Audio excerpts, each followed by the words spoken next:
I took the caretaker job because my life had fallen apart in the specific quiet way that lives fall apart when you're 38 years old and have made a series of small wrong decisions over a long period of time.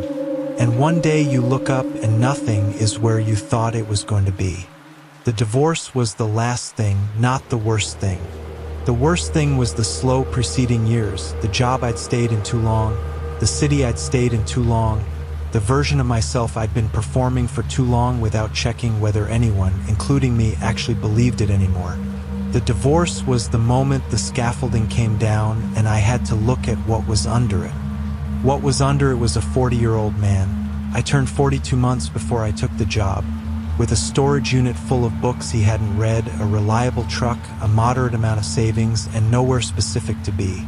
That last part, nowhere specific to be, was the thing that made the caretaker position attractive.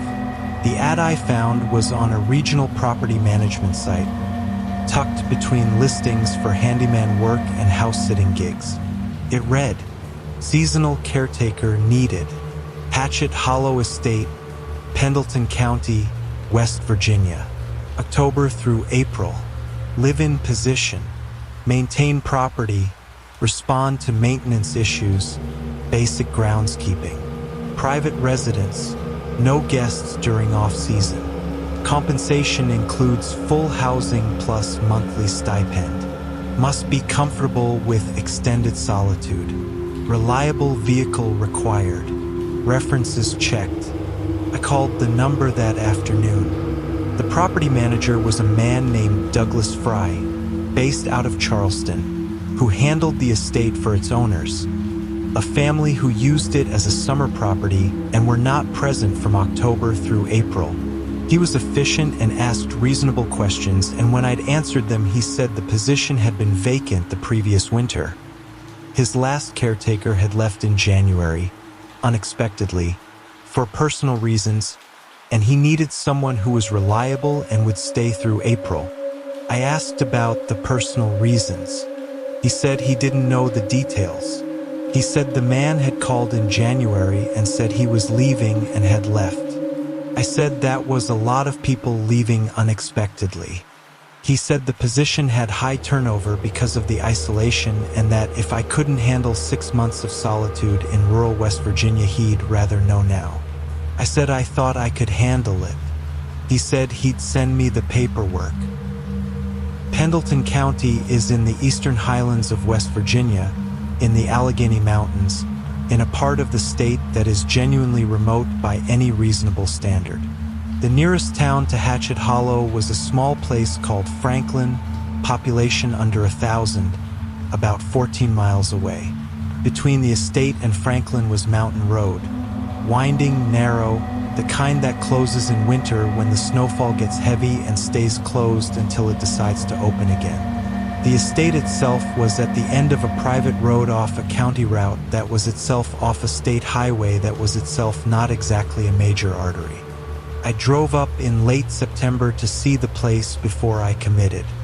Douglas Fry met me at the estate gate. A stone and iron affair, old, well-maintained, set in a fieldstone wall that ran along the road frontage for several hundred feet in each direction. Beyond the gate, a gravel drive curved uphill through forest, old hardwood forest, the kind that in late September was just beginning to turn, the first red and yellow touches on the high canopy above the still green lower growth. The house appeared around a curve in the drive, and I want to describe it carefully because the house matters in ways I didn't understand at the time. It was large, not palatial, not the kind of large that announces itself. More the large that accumulates over time, a house that started as one thing and was added to across several generations until it had reached a particular critical mass. The main structure was stone, 2 stories, with a wide covered porch across the front. The additions were various, a wing on the left side in what looked like 1920s construction, a garage and outbuilding cluster on the right, a Victorian-era glass conservatory at the back left corner that I could see partly from the drive. The whole thing was surrounded by mature hardwoods and backed up against the mountain ridge. It was beautiful, It was also clearly a house that had a great deal of interior space and was going to be very quiet when empty. Douglas Fry showed me through. The main rooms were furnished in the comfortable style of a family house that had accumulated pieces over decades. Not formal, not designer, just the accumulation of good furniture that had been lived with long enough to feel like part of the building. The kitchen was large and well-equipped, the bedrooms numerous. I was to have the caretaker's apartment, a self-contained suite on the ground floor near the kitchen, with its own entrance, living space, bedroom, bath. The conservatory was beautiful and cold, the glass fogged with condensation in the September chill. The plants inside past their summer prime but still lush. The basement was the original stone foundation, now used for storage, furniture covered in sheets, boxes, the accumulated off-season storage of a large family house. I said yes. I signed the paperwork. I moved in October 1st. The first 2 weeks were unremarkable. I settled into the routine that the position required, weekly walkthrough of the whole house, checking for maintenance issues, monitoring the heating system, keeping the drive clear when leaves fell, and later when the first light snow came down in mid-October. I drove to Franklin every week for groceries and supplies. I read, cooked. I took long walks on the estate's grounds, which extended up the ridge behind the house and covered maybe 40 acres of forest. I slept well. I'd been sleeping badly for a year before I came here, and the mountain air and the physical work of maintaining a large property did something to regularize my body's rhythms that I was grateful for. I called Douglas Fry every 2 weeks with a maintenance report, as required. He was brisk and businesslike. He asked once how I was settling in, and I said fine, and he said good, and we got back to the maintenance items. I did not talk to the family, the owners. Douglas had made clear they were not to be contacted directly. Any communication went through him. I accepted this. Rich families with vacation properties had their own logic, and I was not hired to understand it. I thought about the caretaker who'd left in January. I thought about it in the idle way you think about something when you have a lot of quiet time, turning it over not with urgency, just with the background curiosity of someone who wants to understand the full shape of where they are. Why January? What made January the tipping point? The winter would have been well established by then. The isolation at its deepest. I told myself I was made of sterner stuff and mostly believed it. The house revealed itself slowly, the way old houses do. I don't mean that metaphorically. What I mean is that a large old house has more to it than what you see in an initial walkthrough, and living in one alone for weeks is a different kind of knowing than visiting it. You learn the sounds, which pipes knock in the morning when the heat comes on, which floorboard has the particular 3-note creak, where the wind finds gaps around the old window frames and makes its presence known. You learn the light, how the morning comes into the east wing first and moves through the rooms across the day, where the afternoons are warm and where they're always in shadow. You learn the rhythms of the place. The house had a particular sound in the evenings, in the hour after dark. I'd be in my apartment reading or cooking, and from somewhere in the main house there would be a settling, a sequence of creaks and shifts that followed a consistent pattern. Not alarming, not random. Pattern, like someone moving through a specific route. I attributed it to the house cooling after the heat of the day, which old stone and timber houses do, and that attribution was probably right. But the pattern was very specific and very consistent. The same sequence every evening in the same order. And after a while, I knew it well enough that its absence would have been more notable than its presence. I started thinking of it as the house doing its own walkthrough. That was maybe more anthropomorphism than was healthy, but it made a kind of sense. A house that had been inhabited for a long time develops its own patterns. This seemed like one of them. The first clearly unusual thing happened in late October. I was doing my weekly walkthrough of the upper floor. The family bedrooms were up there, 5 of them plus 2 bathrooms and a small sitting room at the end of the hall. All shut up for the winter, beds made, furniture in place, the particular stored quality of rooms that are being preserved rather than used. The 4th bedroom, midway down the hall on the right, a corner room with 2 windows, had a smell. Not a bad smell.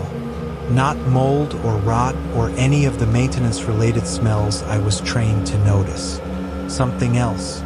Something I had to stand in the doorway of that room and try to identify for a good minute before I could name it. Pipe tobacco. The specific deep caramel and earth smell of pipe tobacco. Not cigarette, not cheap. Good pipe tobacco, the kind someone smoked deliberately as a ritual. The room had been closed since October 1st. I'd opened it once in my first week walkthrough and noted nothing unusual. The windows were closed and latched. The room had been cleaned before the family left, based on the uniform dust accumulation I'd been monitoring. There shouldn't have been enough differential for a smell to develop. And yet, I opened the windows, aired the room, checked it for any obvious source. Nothing. Closed it back up. The following week, same thing. And the week after, I noted it in my maintenance log without characterizing it. Just room 4. Recurring smell, source not identified, airing weekly. I mentioned it to Douglas Fry on my next call. He said it was probably something in the walls, the house was old, there could be all kinds of things in the walls. He said to keep airing it and let him know if it got worse. It didn't get worse. It didn't go away either. By the end of October, I'd started to find that smell faintly in other parts of the house too. The hallway outside room 4, occasionally in the main staircase. Never strong, never alarming, just present the way a smell gets into wood over time. As if someone had been smoking a pipe in that house for a very long time. November settled the mountain into itself. The hardwood canopy came down. 3 days of wind and rain in the first week of November, stripping the last color from the trees and leaving them bare. And suddenly the views from the house were completely different. You could see through the forest now, see up the ridge and down the slope, see the winter shape of the land that the leaves had been hiding. It was beautiful in the stark way November is beautiful in the mountains. I settled into a deeper rhythm. The weekly runs to Franklin, the maintenance rounds, the reading. I was sleeping 10 hours a night and waking clear-headed and working through a pile of books I'd been meaning to read for years. There was a good library in the house. Not a formal library room, just books accumulated across generations in the living room shelves and the hallways and the bedrooms, the kind of collection that tells you about people better than any biography. I started reading their books. Not as an intrusion, I felt welcome to it, the way you feel welcome to things in a place where you've been given permission to be. Their tastes ran to history and natural science and 20th century American fiction, with pockets of more specific interest, a shelf of West Virginia local history, a section of books about mountains, a cluster of older volumes on naturalism and field observation. I found the journals in the living room shelves in mid-November. They were on a lower shelf, behind a row of standing books, not hidden exactly but not displayed. A collection of small cloth-bound notebooks, maybe 15 of them, spanning different decades based on the writing materials, some fountain pen, some ballpoint, the latest one's pencil. They were not labeled. I opened the first one. The handwriting was a man's, careful and deliberate, the kind developed in an era when penmanship was taught. The first entry was undated, but the content placed it in the early 1950s. It read like a naturalist's journal, observations of the property, the wildlife, the seasons, the kind of careful attention to the natural world that people who love a specific place develop over years. I read it slowly over several evenings, and then the second one and the third. What I was reading was a life measured in seasons on this property. The same observations year after year, the same routes walked, the same phenomena noted with the same precision. Red-tailed hawk nest at the North Ridge, checked yearly. First wildflowers in the East Hollow, dated. The quality of the light on the mountain in October. The sound of the creek in spring. A man who loved this place in the specific, detailed, inexhaustible way that some people love places. The journals ended in 1987. The final entry, the last page of the last notebook, in the same deliberate hand, though it had softened slightly with age, said only, "First frost last night. The ridge is clear. I am glad to have seen it." I closed that notebook and sat with it for a while. I looked at the shelf where I'd found them. 15 notebooks, roughly 35 years. A man who had spent 35 years writing down what he saw on this property. I looked at the pipe tobacco smell that I'd stopped noticing, except when I deliberately noticed it because it had become part of the house's ambient character. I thought about the evening settling sounds, the sequence that moved through the house like a deliberate walkthrough. And I started to understand that I was not the first person to be the caretaker here, and that the previous caretaker, the one who had been here before any of the seasonal hires, had not left. I want to be careful about the next part. Not careful in the sense of softening it, careful in the sense of being precise about what I experienced and what I inferred and where the line was between those two things. What I experienced. A series of phenomena that were individually explainable and collectively pointed in one direction. The tobacco smell, the evening sounds, the journals, the way certain rooms felt occupied in a way that wasn't threatening but was undeniable once you'd been in the house long enough to calibrate.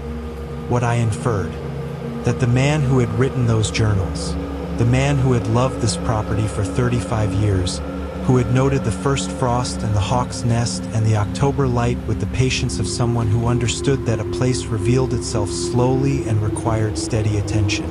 That man was still here in some form, still doing his rounds, still paying attention. I did not feel afraid.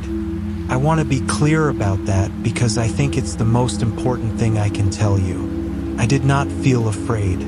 I felt, instead, something I'd been missing for the better part of 2 years, the feeling of being in a place where things made sense, where there was a logic to the space, where someone had committed to something and maintained that commitment past the point where most commitments end. I felt, for the first time in a long time, like I was somewhere I was supposed to be. I began to have conversations with the house, not out loud, not at first, more a practice of attention, of noticing and acknowledging. When the evening sequence started, the settling sounds moving through the upper floor, I'd stop what I was doing and listen to it. Follow it with my attention the way you follow a piece of music. When I opened room 4 for its weekly airing, I'd say something out loud. Something ordinary. Cold this week. Deer on the North Ridge yesterday morning. 3 of them. The kind of thing you'd say to someone you lived with passing through a room. I don't know if any of this was received. I can't know that. What I know is that the house felt different after I started doing it. Less like a mechanism I was maintaining and more like a reciprocal relationship. The kind of relationship you have with a place you've committed to, where the place and the person develop a mutual attentiveness over time. This is probably projection. The house is a building. The sounds are thermal expansion and contraction. The smell is old wood that absorbed decades of tobacco smoke. These are the rational explanations, and they are probably right. But they don't feel complete. They didn't feel complete to me that winter, and they don't feel complete to me now. December came, and the snow came with it, and Hatchet Hollow became what it was in winter, which was a different country from what it had been in fall. The isolation deepened. The road to Franklin became a serious undertaking. I had chains for my truck, and the county kept the route plowed, but the last 2 miles of private drive were my responsibility, and on heavy snow nights, I'd be up at 5 a.m. to plow before the day could begin. The mountains closed in. The light shortened to something almost apologetic. The estate grounds were silent in the particular way of snow-covered forest. A silence with texture to it, thick and absorptive. I loved it. I didn't expect to love it that much. I'd spent my adult life in cities, Richmond, then 10 years in Washington, D.C., then the slow migration to the outer suburbs that happens to a certain kind of person in their mid-30s when they're not paying attention.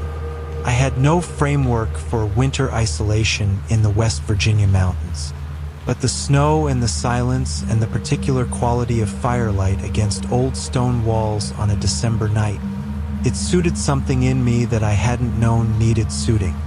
I thought about my ex-wife. We'd been good to each other at the end, which was different from being good for each other, and we'd separated with the particular sad mutual recognition that it was the right thing without making it easier.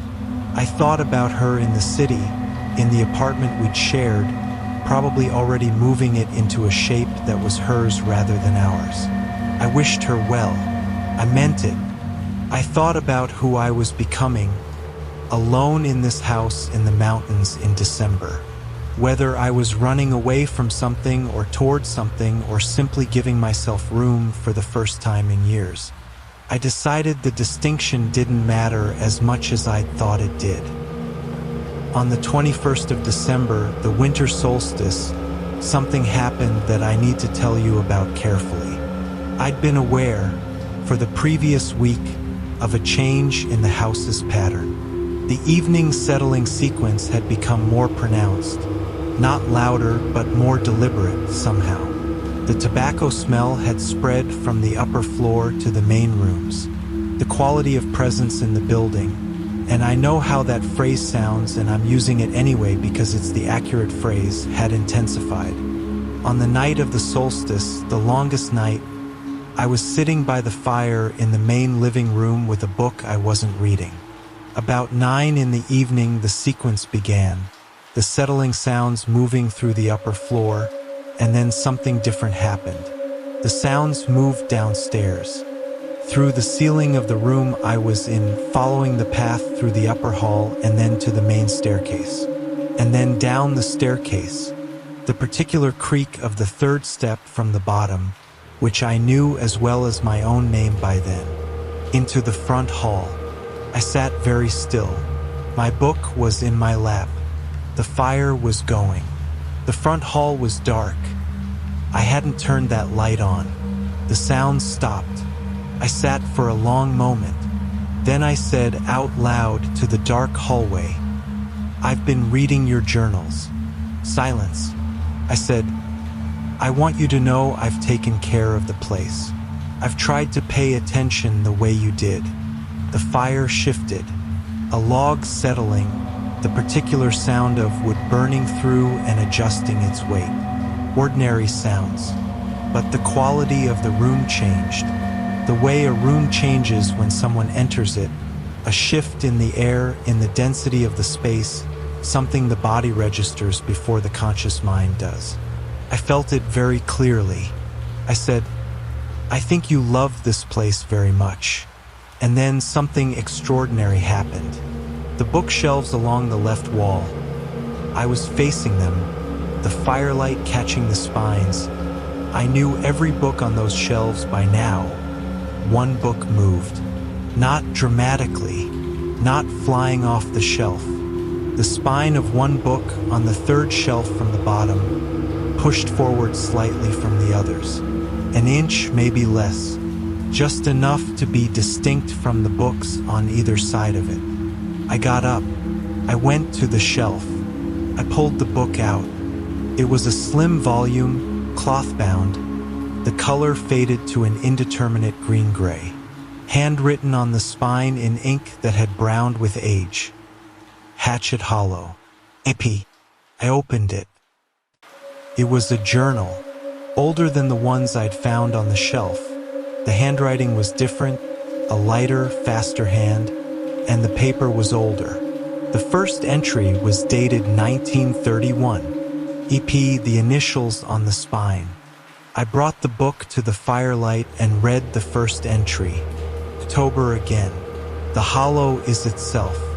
The ridge came clear after last week's fog, and I walked it before breakfast and counted 4 deer in the lower meadow. The family arrived on Saturday and departed Sunday, which is long enough for them to remember what this place is and short enough not to wear it down. I prefer it when they're gone. The house is better when it's quiet. Everything in it becomes what it is. I read through it slowly. A different hand than the 1950s journals, but the same essential project, the patient documentation of a specific place across time. The same hawk nest noted, the same creek, the same October light on the same ridge. But further back, deeper, EP had been at Hatchet Hollow since at least 1931. The journal I was reading ran to 1946. There were earlier volumes. I went back to the shelf and found them, behind other books, 2 more cloth-bound volumes that I'd missed in my initial exploration. They went back to 1918. I sat by the fire until 2 in the morning reading. EP had been the caretaker of Hatchet Hollow from 1918 to 1946, when the journal simply stopped. No final entry, no indication of departure. The last entry read, "Hard frost last night. The ridge clear. Something in the air today. The house knows what's coming." I closed the journal, and then I understood. The later journals, the 1950s through 1987 ones. A different hand.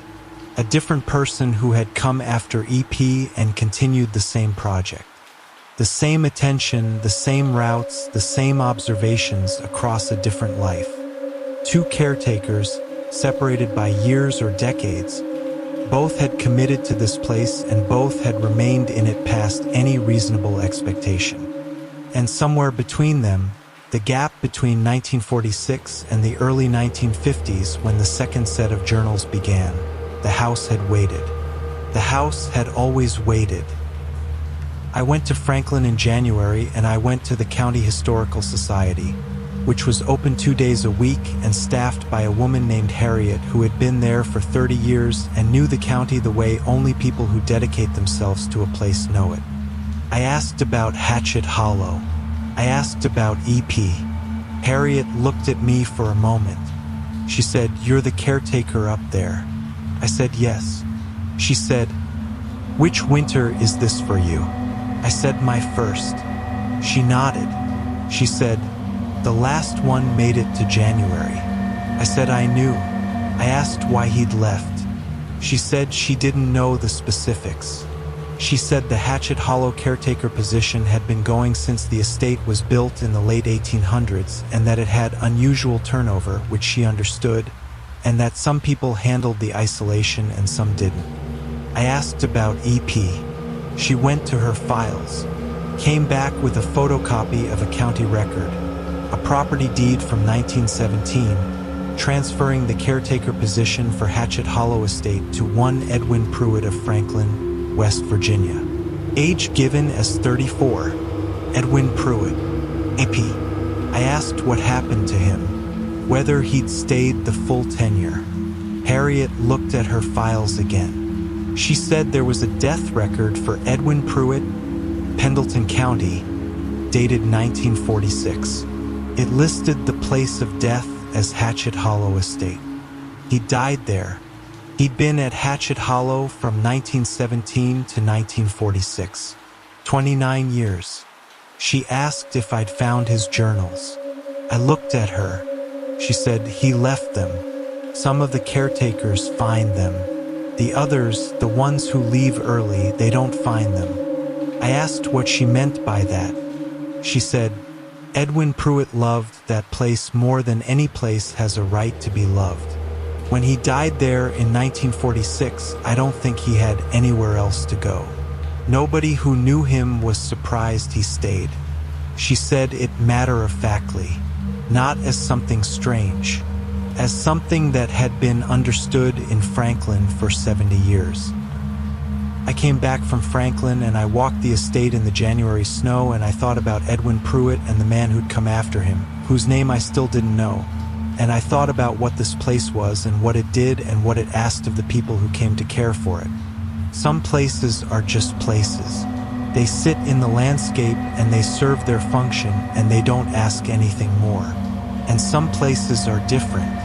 Some places have been loved enough and long enough that the love becomes part of the structure, becomes part of what the place is, becomes something that calls to certain people and asks them to continue it. Hatchet Hollow was the second kind. I understood now why the previous caretaker had left in January. Not because the isolation had gotten to him, not because something had frightened him, because he had felt the weight of what was being asked and he'd decided, rationally, that it was more than he wanted to carry. I stood in the snow on the estate grounds and I looked at the house and I thought about my life in the city. The job I'd stayed in too long, the marriage that had ended, the version of myself that had been performing something for an audience of no one. And I thought about Edwin Pruett writing in his journal in 1931, "The house is better when it's quiet. Everything in it becomes what it is." I understood that. I understood it in my body, in the specific way you understand things that are true for you and not necessarily for anyone else. I called Douglas Fry in February. I told him I had some questions about the estate's history, about the previous caretakers. He was quiet for a moment. Then he said, "What have you found?" I told him about Edwin Pruett, about the journals, about Harriet at the Historical Society. He was quiet again. Longer. He said, "The family knows about Pruett. He's been part of the property for a long time." I said, "You mean since 1946? He said, "Since before that. But yes."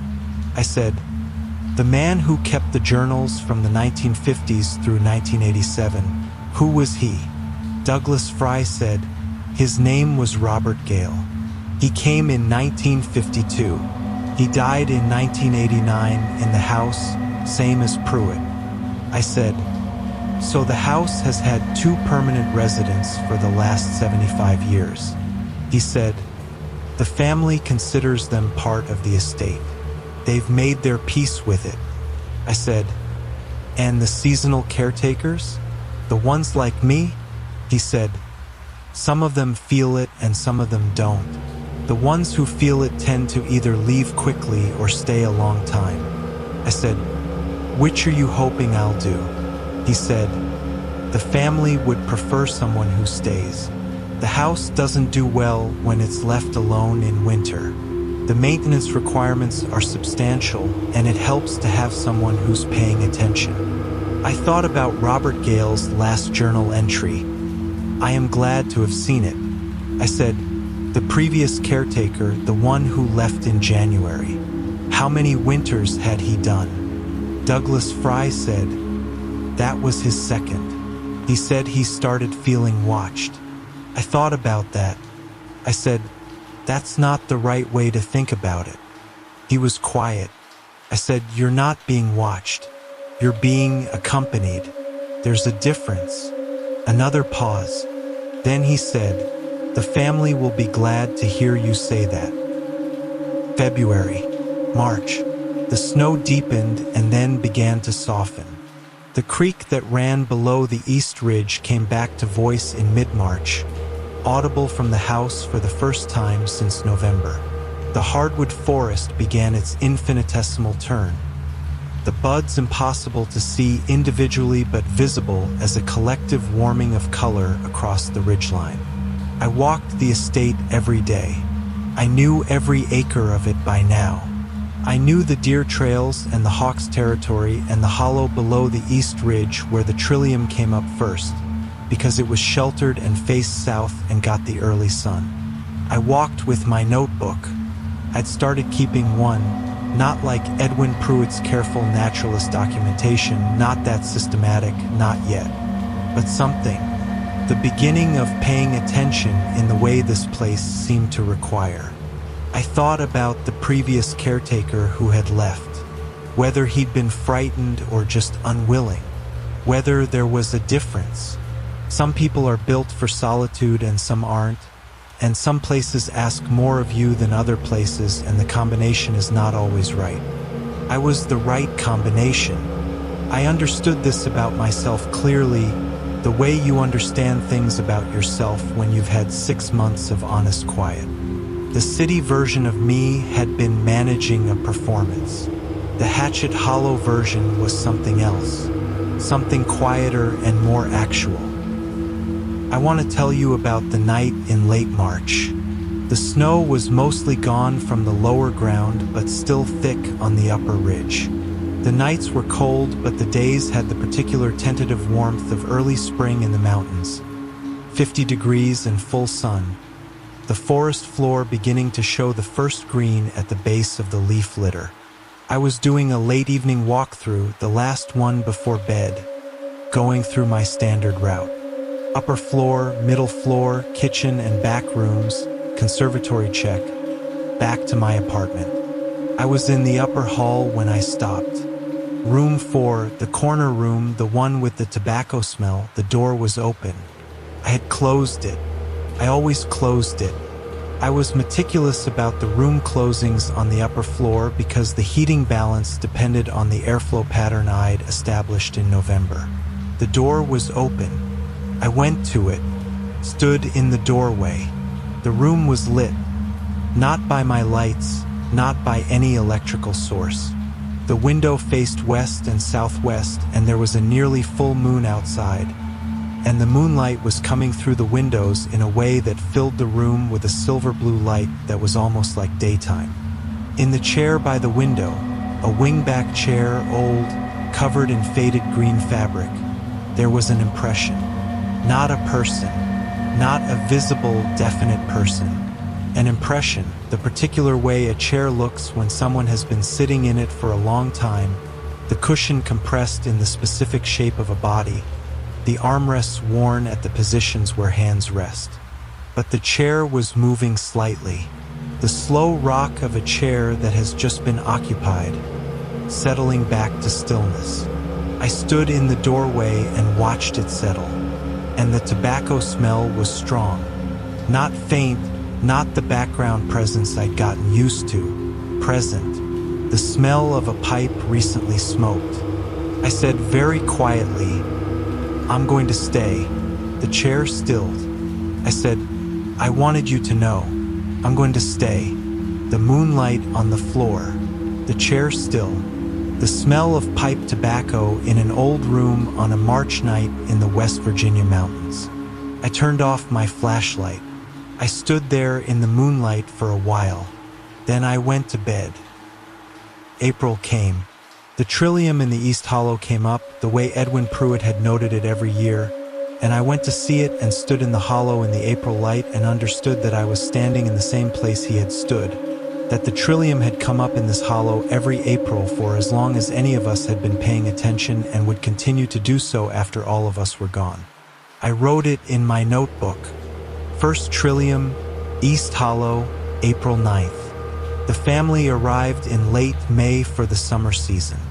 I met them for the first time, a couple in their 60s, their adult children, several grandchildren. They were warm and unpretentious and treated me with the particular consideration of people who understand that a relationship with a place is a real relationship and deserves respect. The wife, Ellen Marsh, whose family had owned Hatchet Hollow since the 1890s, found me on the porch one evening and sat with me for a while. She asked how the winter had been. I said it had been good. She said, "Douglas tells me you're staying on." I said I was. She looked at the mountain. She said, "We've had caretakers here for 130 years. Most of them don't last a full winter. The ones who do," she paused, "the ones who do tend to stay." I said, "Edwin Pruett, Robert Gale." She looked at me, a measured look. She said, "You found the journals." I said, "Yes." She said, "They were good men. They loved this place well." I said, "I think they still do." She was quiet for a moment. Then she said, "Yes, I think that's the right way to put it." She looked at the ridge. She said, "We don't try to explain it. We just try to be grateful for it. The house has never been empty in winter. Not really. Not since Edwin came in 1917. I thought about that. 100 and something years of continuous attention. 3 men in succession, the first 2 permanently, the seasonal ones in between who came and went and felt or didn't feel what the place held and made their decisions. I said, "I'm glad I found this place." She said, "The place tends to find the right people." She got up and went inside. I stayed on the porch and watched the last light leave the ridge. I'm telling you this story now because it's been 3 years since that first winter and I'm still here, and I think that means something that deserves to be said out loud. I have stayed through 3 winters. I have kept the house. I have walked the grounds in snow and ice and mud and spring warmth and August heat and September clarity and October gold. I have maintained my notebook. It's my 3rd one now, the observations getting more systematic, more precise, more like Edwin Pruett's careful attention than the hesitant thing I started with. The evening sequence still happens. I know it by heart. The tobacco smell is part of the house now, as far as I'm concerned. Part of what it is. Room 4 still has its quality. I go there sometimes and sit in the chair by the window and look at the mountain and feel the accumulated weight of 2 men's decades of attention to that same view, and I add my own. I am not afraid. I have not been afraid. I understand now what Douglas Fry was trying to assess in that initial phone call. Not whether I could handle the isolation, whether I was the kind of person who could be accompanied, whether I could live alongside a presence without pathologizing it, without it becoming something to flee from. Some people can't. The previous caretaker who left in January couldn't. There's no judgment in that. Not every person is right for every place. I was right for this one, or this one was right for me. I'm not sure there's a difference. Last October, the beginning of my 3rd winter alone here, I was doing my first evening walkthrough of the season, the family having just left for the year. The house was in that particular state of early winter preparation, a kind of held breath before the cold settles in for good. I was on the upper floor, passing room 4, and I stopped. The door was open. The chair was in the moonlight. I went in, sat on the edge of the bed, not in Edwin's chair, that's his, and looked at the mountain through the window. I said, "Another year. We're going into another year." The house settled around me. The particular sequence of sounds I knew as well as my own heartbeat. I said, "I brought a better field guide this winter. The one on Allegheny birds, the comprehensive one you probably had a copy of once. I thought we could work through it. Nothing. Just the house. Just the mountain. But the quality of the room, that presence, that density of inhabited air was very clear. I sat there for a while.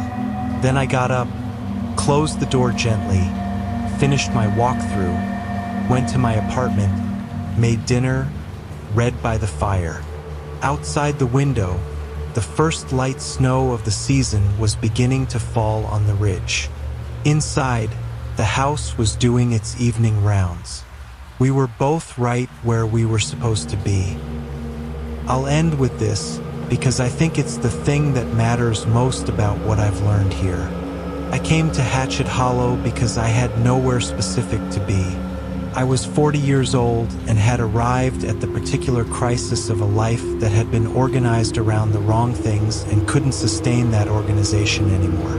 I needed somewhere to stop and figure out what I actually was and what I actually wanted. What I found was a house that had been loved so well by 2 consecutive men that it held their love in its walls, in its sounds, in the smell of old pipe tobacco in a corner room on winter nights. What I found was a place where paying attention was the fundamental activity, and where that attention, applied over time, accumulated into something that didn't end when the person who held it died. I don't know exactly what Edwin Pruett and Robert Gale are now. I don't have a theology for it, but I know what they left behind, and I know that what they left behind is not nothing, and I know that living alongside it, learning to be accompanied rather than spooked, to welcome the presence rather than flee it, changed me in ways I did not expect and cannot fully account for. I sleep 10 hours a night and wake clear-headed. I keep my notebook. I know where the trillium comes up first. I know every creak in this house and what it means and when it will happen, and I would miss each one if it stopped. I am not the man who drove up this gravel road 3 years ago, lost and quiet and unsure of anything except that he had nowhere specific to be. I am the caretaker of Hatchet Hollow. I know what that means now. The house is better when it's quiet. Everything in it becomes what it is. Edwin Pruett wrote that in 1931, and he was right, and I think he'll still be right when I'm the one who's left his journals on the shelf for the next person to find. There will be a next person. There's always a next person. I hope they're ready to be accompanied. I hope they stay.